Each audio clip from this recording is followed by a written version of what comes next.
Okay, so we're back. And I wanted to bring something to your attention and have you think through something, and we'll discuss this a little. So feel free to jump in. Right now, if you look, our level that's even with grade is called ground floor. And then we have first floor, second floor, third floor. Now, some of you may have questioned this over time. It's a good thing you did because I'm kind of setting you up for something here. When I go and look at the ground floor, look at all the how all the rooms are numbered. They're numbered starting with a what? A 100. So if they start with a 100, that would kind of make you think that it was on the what? The first floor. But what's correct? Should these numbers down here start with 001, 002, 003? Well, there are some buildings that do that. But let's look at what the convention is for the United States and what the convention might be for other countries. I'm going to pause the secondary video and we'll come back, but I'll keep the main video going. Okay, so whoops, that's my relaxing jazz. Sorry. um, if I'm here, right, can I go to this section and say, well, this is actually supposed to be first floor, but I already have a first floor. Well, people, this is an easy problem to fix. We're going to go to the third floor, and the third floor is actually going to be now the fourth floor.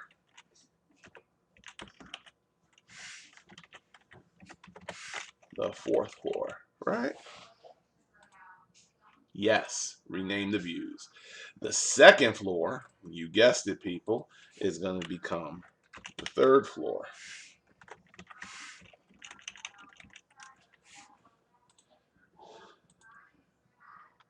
And now this first floor is going to become the second floor.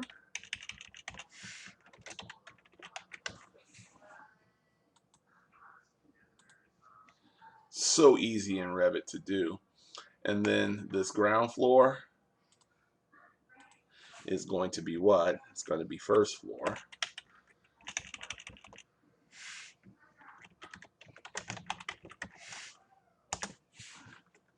Yes. Okay. And then down here, this bottom footing, I'll just come in here and I'll just change this to 0, 0. Okay. Because we don't have a basement in this building. So we're okay now, right? So we've got first, second, third, fourth floor, and then I can go up here and call the roof. I can call this 05. And then the parapet I can call 06. All right. All right. And so what this does, the reason I number them in front that way, people, if you haven't guessed, is so that when they appear in list, they'll appear in order. You see how they'll appear in order here? If I just named it first, second, third, and fourth, they would be out of order alphabetically, if that makes sense. So I just wanted them to level up. And now we're fine. We've got it all. But I wanted you to understand why. And this makes more sense because when we go in now to first floor, we've got the 100s in here. And hopefully that makes sense and you kind of grasp that whole concept of what's going on there. So now we can go to the second floor, which used to be our first floor, and now we can start to apportion out this space. Now, usually storage space, we're going to be in the neighborhood of 300 to 400 square feet for what we're doing here. But we're not going to get quite that big. And this whole area in here could be storage, or we could apportion it. Now, remember, anytime we have space that's not used very often, that's just used to store things, some people look at that and say, hey, that's wasted square footage. Well, in our particular instance, we do need some storage. So this is going to end up being our storage space. So since this is not a space that's occupied, something can happen with the doors here. And that's something that can happen is that those doors can open in. So I'm going to go in here and I'm going to say, hey, do I have a double door? I don't need these fancy ones that have lights on them or anything like that. So what I'm going to do is say load family, and I'm going to go to my US Imperial, and I'll go to doors, and I'll go to commercial doors, and I'm going to have some doors that I can, or a set of doors, a double flush doors that I can open into this space, and then uh, what am I trying to say? I want this door so that when I open it, I'm gonna hit open, and I'm gonna say I want a double door. I want 6 foot by 7 foot. And what's great about this is that this door, right, it can open where? It can open inward, right? So if this door can open inward, what's nice about it, I'm gonna shoot it down to this end of the hallway, right? So that I've got lots of good space in here. And I'm gonna say, put that 4 feet off that wall, right? Now that I've got that door in here, this door can open in.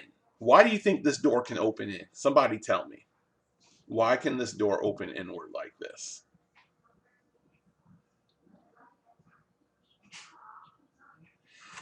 It doesn't, but usually in the space we're in, like on the first floor, we want our doors to open out for egress. Why don't we have to worry about that here?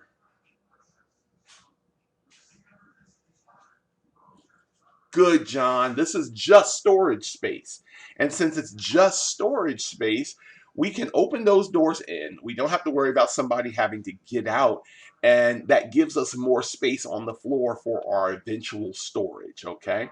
So now what we can start doing is we can start putting doors on our offices. So we've got our offices lined out here.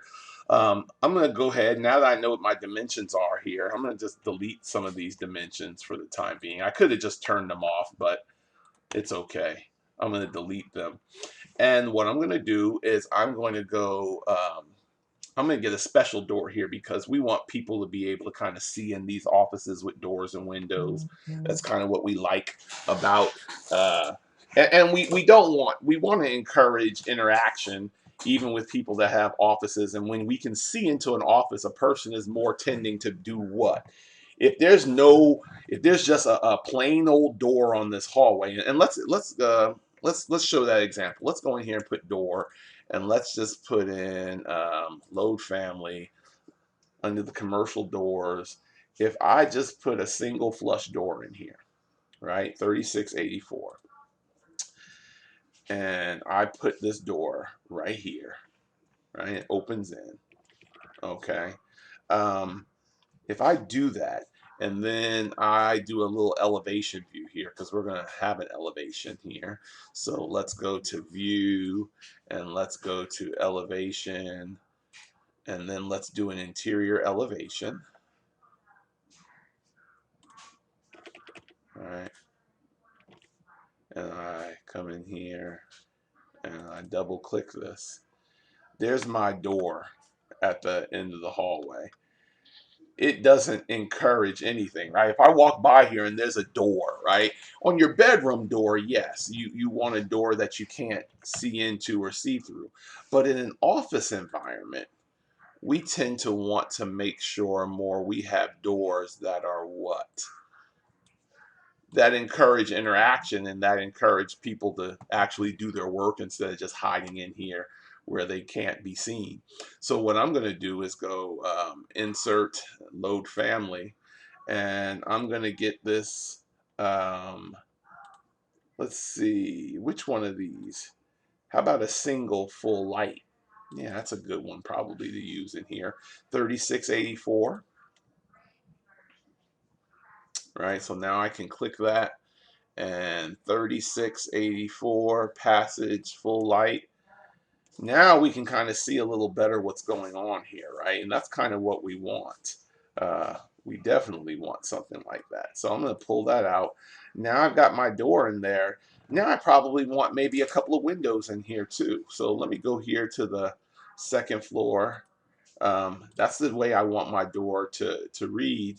But then I want to go back here to this elevation, and I'm going to say architecture, window, and I'm going to use some fixed windows in here, right?